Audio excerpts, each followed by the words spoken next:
Okay, welcome back. We're up to our strategic priority report on Te Awarua-o-Porirua Harbour. I will hand to you, Mike. Thanks, Mayor Anita. Councillors, it's tempting to think of the harbour as an asset like we think of our other asset classes, but it's actually anything but. And one thing I've learned in a couple of years here is that some of the aspirations we have around the harbour, we cannot deliver on our own. So, and as Te Aki Wai starts to kind of ramp up, our ability to influence is less and less. So I'm really thrilled that we've got a bunch of partners here today. These are partners from the agencies that signed the Harbour Accord. So the Harbour Accord has kind of become the de facto vehicle for this strategic priority. And given that they pretty much have the same aspirations, we've kind of based everything around the Harbour Accord. You do have a formal report coming to you in a couple of weeks on the state of the harbour. So what we're going to give you today is a flavour of what that report looks like. It's pretty comprehensive and talks about the great stuff that's going on to look after the health of our harbour.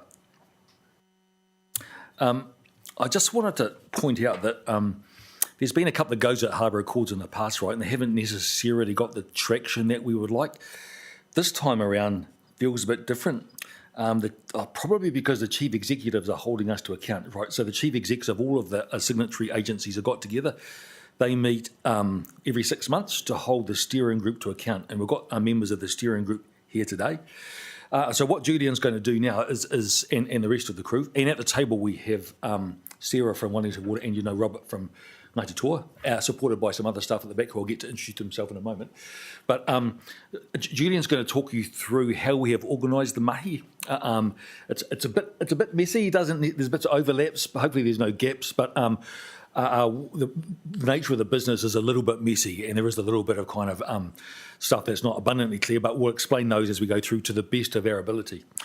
We're confident and happy that things are happening and that we know what we don't know, which I think was an issue beforehand. So I think we've got some accountability and momentum, and I'll hand over to Julian to kick off with the team in terms of where to from here. Thanks, Mike. Kia ora, everyone. Oh.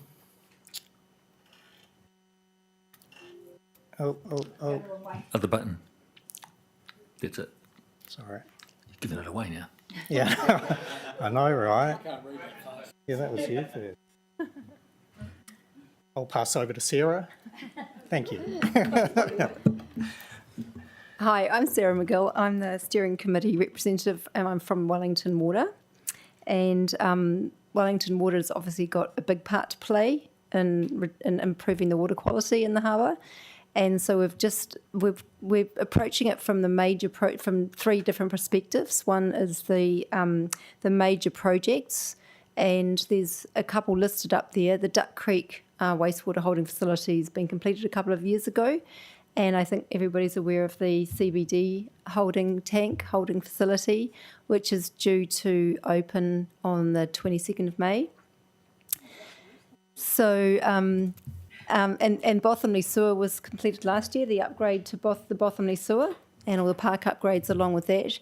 And currently under construction is the Cannons Creek wetland, which is a stormwater treatment device and also helps with flood protection, and also is going to be a nice recreational area as well. So those big projects are all valued around about $200 million. So there's been really good investment in improving the water quality through these projects.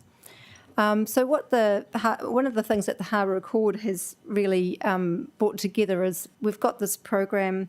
We are under a stormwater discharge consent that we monitor the water quality and react to it. Generally, it's a bit reactive. Our reaction is to go out and find, and we've got a drainage investigation team where we find the sources of pollution and fix pipes, and it's known as Know Your Pipes. And what we're doing here is we're augmenting the Know Your Pipes program by improving the location finding, kind of making it a little bit more strategic and clever, and also increasing that program. So that's about fixing local pipes and cross connections, which are quite a big problem. So that's all I'll say, because I think Julian's going to talk about the code of development. Yeah, just to standards. wrap wrap this one up. So we were lucky enough to weave in the Harbour Accord around our Code of Developments. I understand that's coming to council shortly, which Nick's team will bring along. So that's a guideline document to go out to developers, and again, just with the message of the Harbour Accord. In terms of our thriving habitat area, the agencies over the past 12 months have planted 321,000 plants. PCC since 2021 have planted 359,000, and this year PCC will look at planting another 165,000. Our cadetship program, which is going really well, that's in partnership with KO up at Bothamley Park and Cannons Creek Park. We've planted over 100,000 plants up in that area. We're really trying to work hard with Te Aki Wai around the maintenance of our wetlands. They are a really technical area. So again, working with them in terms of the Harbour Accord, and then potentially an opportunity for our cadetship program. Obviously great benefits, biodiversity benefits with thriving habitats for bird life, kaimoana, and the recloaking of Porirua City. And so all this will create a long-term resilience benefits around coastal and stream side benefits and landslide prevention, also helping with our stormwater management. We can't do this without volunteers, harbour connections, connecting our people, our communities with our harbour. We've got a great network of volunteers, groups, schools and stakeholders, hoping to increase that base over the next wee while.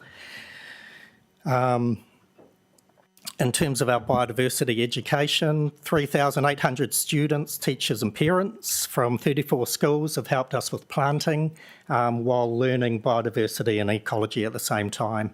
Our education program run by Natalie Packer up at the Parks Depot, and then that's going to be leading in with the Harbour Accord to really bolster that program. Our community planting is growing, more successful. PCC held 17 events over the winter season, and across the agencies we held 28 events. And interestingly enough, our litter pickups, our harbour cleanups are really popular. And just for a shout out, next Wednesday, 12 till 3, meet down at Kaitahi,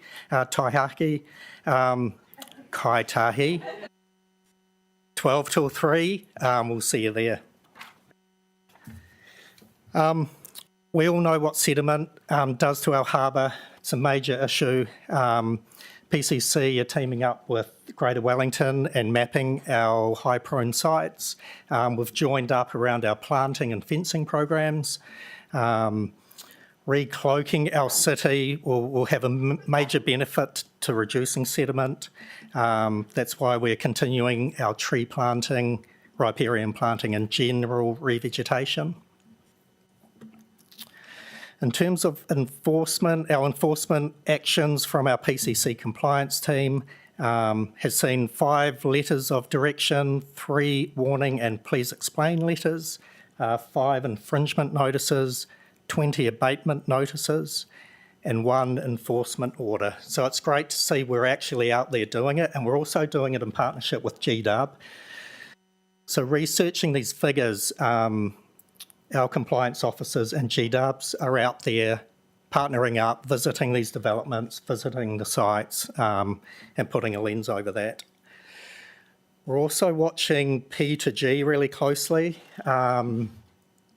Again, knowing the impacts of what TG did during the construction, we are hoping this will be a first where the 5 agencies are teaming up together to work with NZTA over the consenting and construction of that project.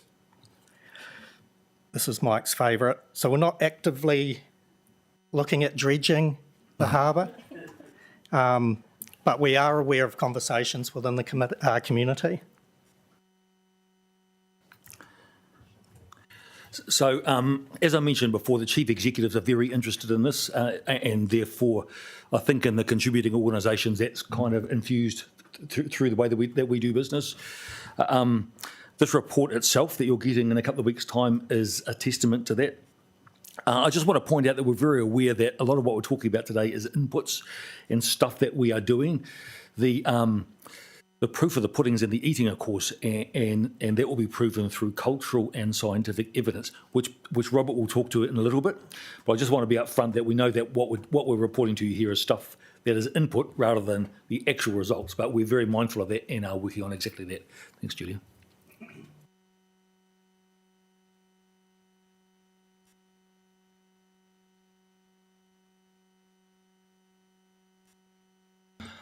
Thank you. And the last bit from me. So we have an awesome communications committee set up. And again, for a first, this committee is working right across the 5 agencies. You may see a single consistent message in our intranet articles and a great platform for marketing our events. I won't read out all of those snapshots, but we're getting better at telling our story and bringing people along.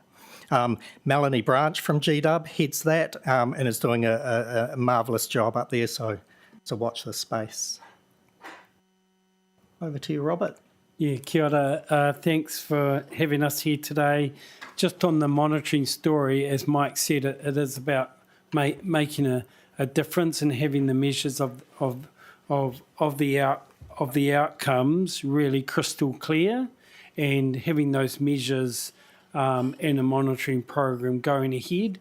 So we've had a lot of experience in this space, especially with the support of former ESR, PHF science, through monitoring of shellfish and using passive samplers and so forth. And yeah, if you haven't been over to the exhibition at Pātaka, do go across there, and on the screen there, you can press the button and you can have a look at some of the monitoring work done there. Also the Proteus probe out on the harbour, and also the Runanga, we've got a probe as well at Parramatta that's just getting revamped. So that's going to give us real-time monitoring information on the harbour going forward. And then the next slide, thanks. Te Waimāori, this is another monitoring project with PHF Science, and this was basically, so we knew what was happening on the harbour, and then basically following up sources of pollution up into the streams, especially those pipe streams, like Kawatia, where, around culverts and piping, you had a lot of pollution coming into the harbour. So really following up on those streams, and we'll continue that with Te Aki Wai and so forth going forward. And this will all be kind of put together into an action plan, and we're hoping to have that draft action plan kind of released by Matariki. Nice. Yeah. Could you introduce your team members to us? Because I think you've got a few here. That's all right. Be nice to see them. Would you like to introduce us?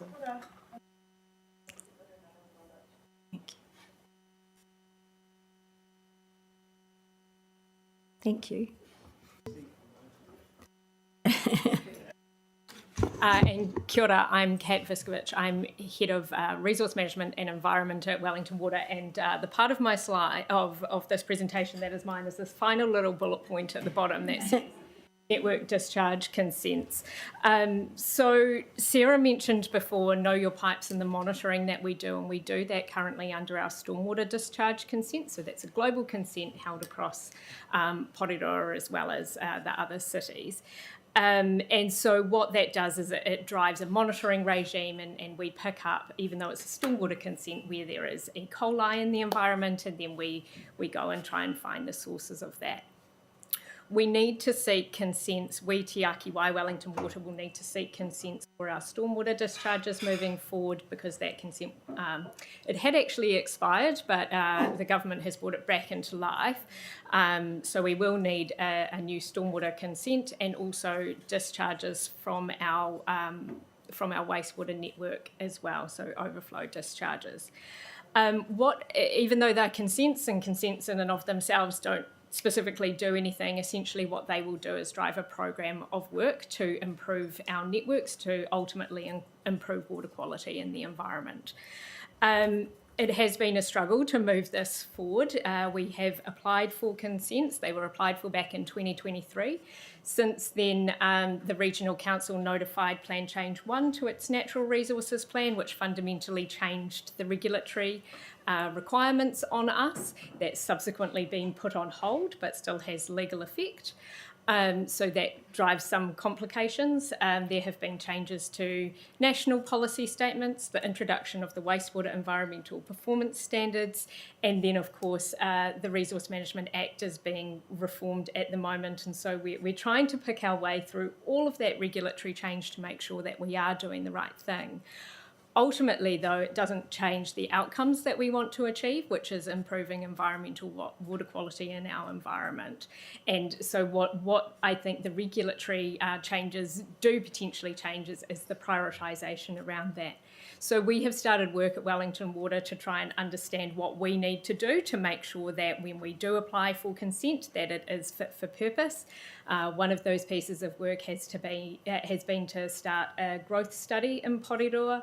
And that will inform the containment approach that we take through those consents.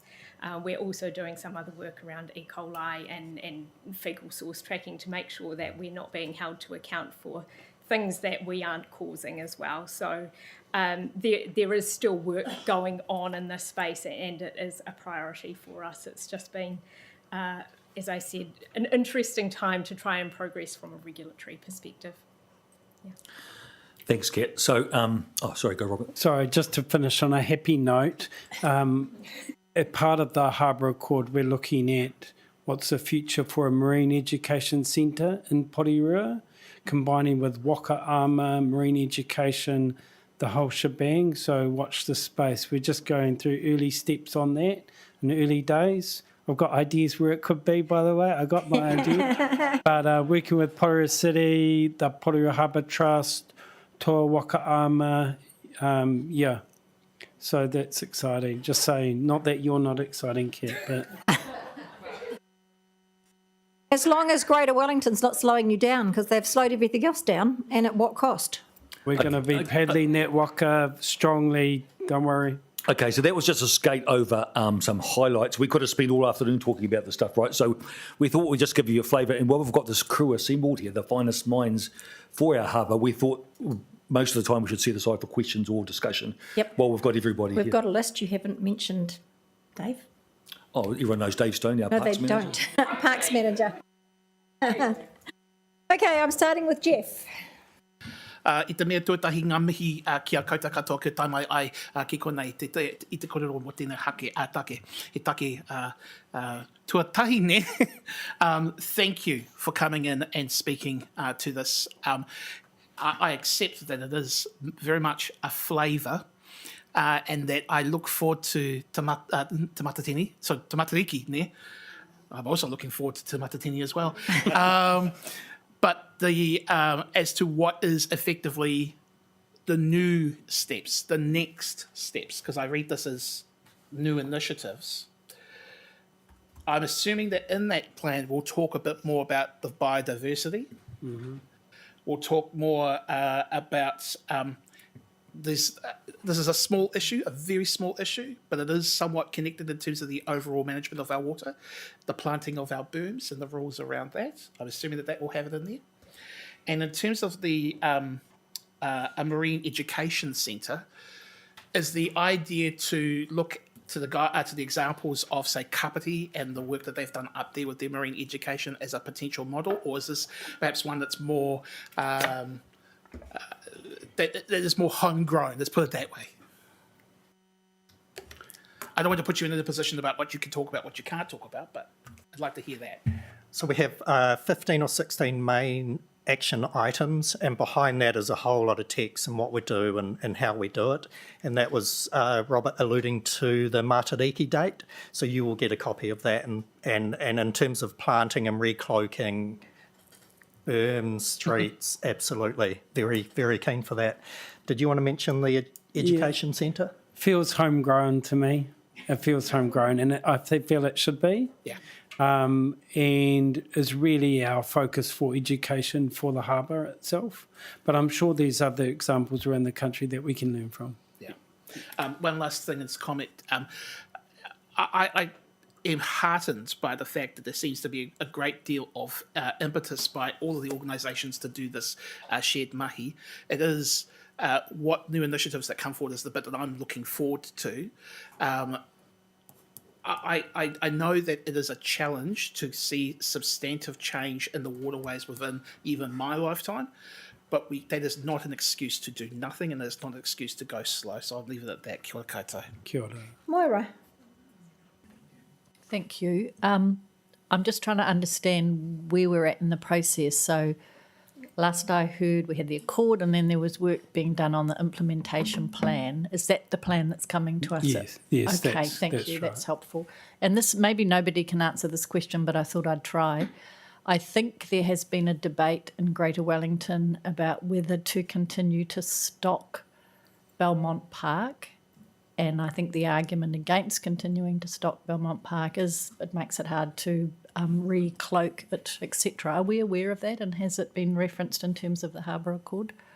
They've signed their leases with the stock people.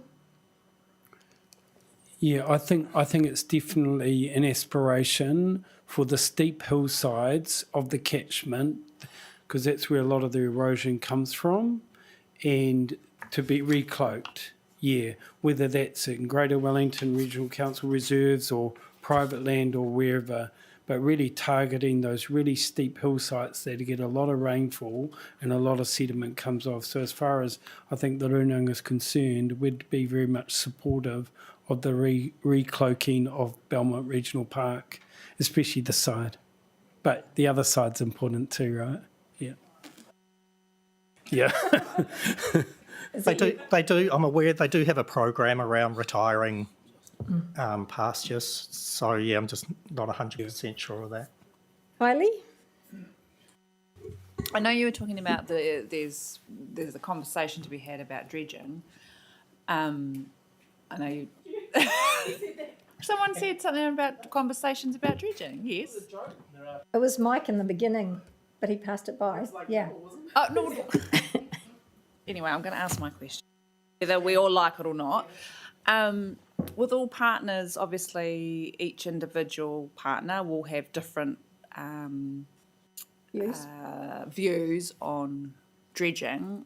I want to know what is, first of all, the main kind of pushback on dredging. One main, like we don't need to go on for 20 minutes. The other one is what a benefit of dredging would be. I'd like to know those 2 points, please. I think there's a follow-up in there, Kylie, and that is what areas would actually dredge, because I think there's probably only one, and that would be the Porirua stream. So 10 years, between 10 and 5 years ago, we did actually the regional council, who statutorily is responsible for this, but they did a whole bunch of work on this, which we have, a whole bunch of modelling as to where you might do dredging if you were going to do it.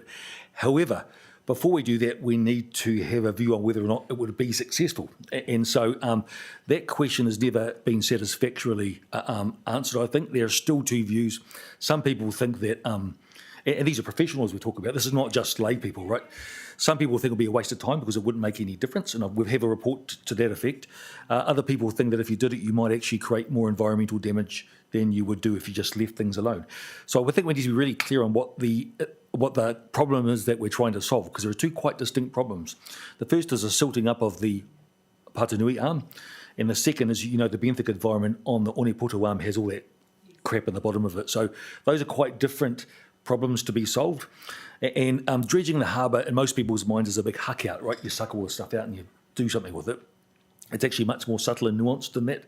And so that's the discussion that we're having at the moment. We've got tons of reports on this stuff from that period in the past.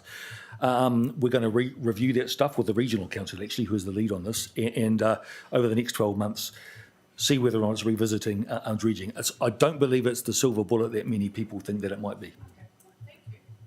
Thank you. Kathleen? I'm just wondering if there's any kind of, whether it's overseas technologies or any new technologies that have been kind of thrown around that you maybe haven't decided on, but they sound good, that you'd want to share to give us some hope?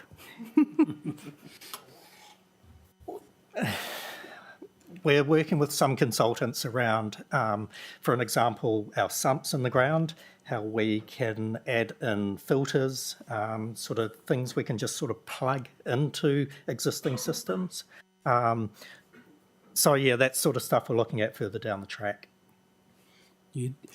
Definitely the passive samplers is definitely new technology that was developed by ESR during COVID, and the wastewater testing. So that new technology in terms of in the monitoring, harbour monitoring space is definitely, there's a lot of movement there.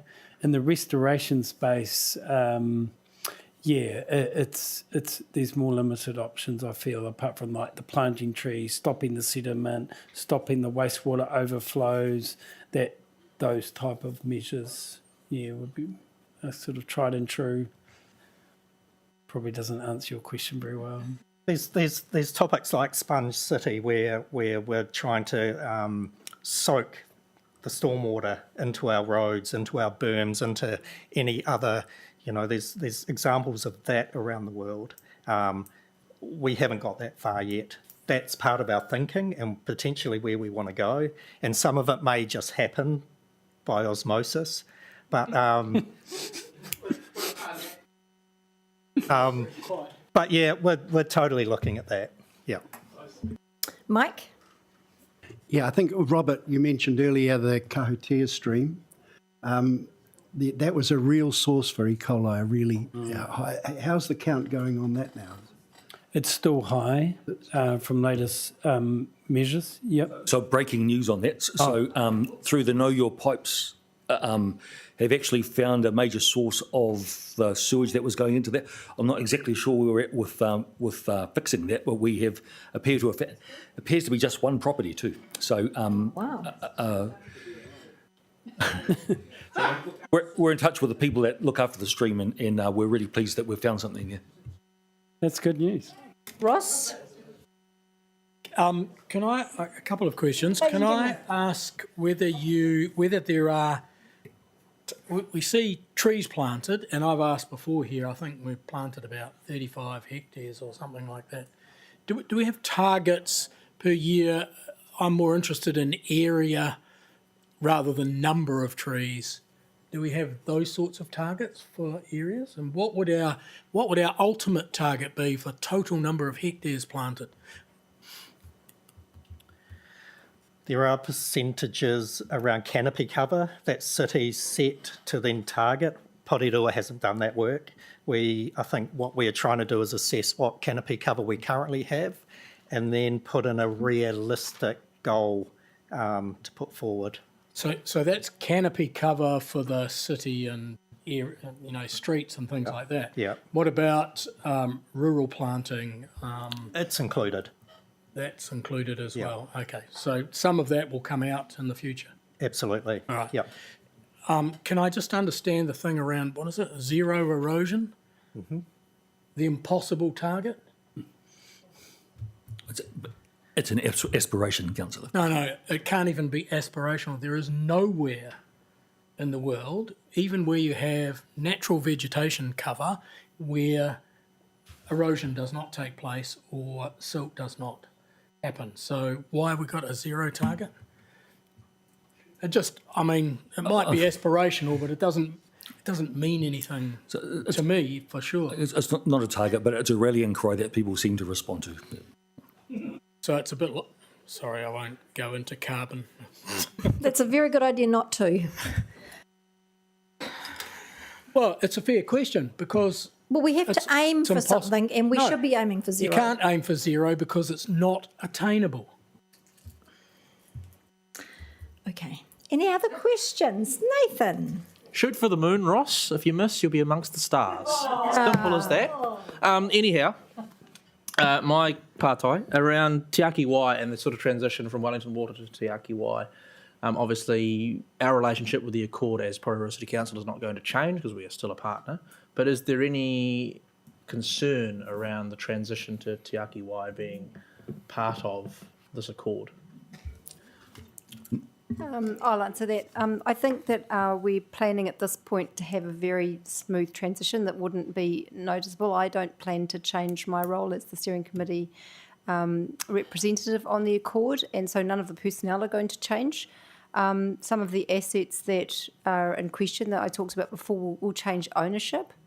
And so in terms of how the Harbour Accord will function on a day-to-day basis and the action plan that we're putting together, the actions that we're taking are still going to be on, they're going to be on Te Aki Wai's radar to complete those actions. So I don't see at this point any real big call-outs for anything that would change radically. But maybe my colleagues would have some further views. No, I just say we're very careful to make sure it's in the foundation documents. And you might recall from last week we put it in as feedback on the strategy because we were a bit disappointed with the lack of mention of the Harbour Accord in that document. Thanks, Nathan. This council is committed to try and return the harbour seabeds to iwi, and we're working hard at it. I know we said it would take 20, 25 years, but we have to keep our foot on the pump. Okay, any more questions? No? Nothing more from any of you? Thank you so much for coming in. We have been waiting for this one, so thank you very much. We will finish with our karakia.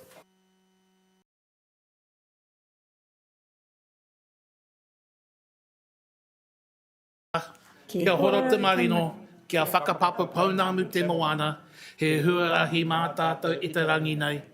Aroha atu, aroha mai, tātou ia tātou katoa, hui e, tae ki e. Kia ora koutou.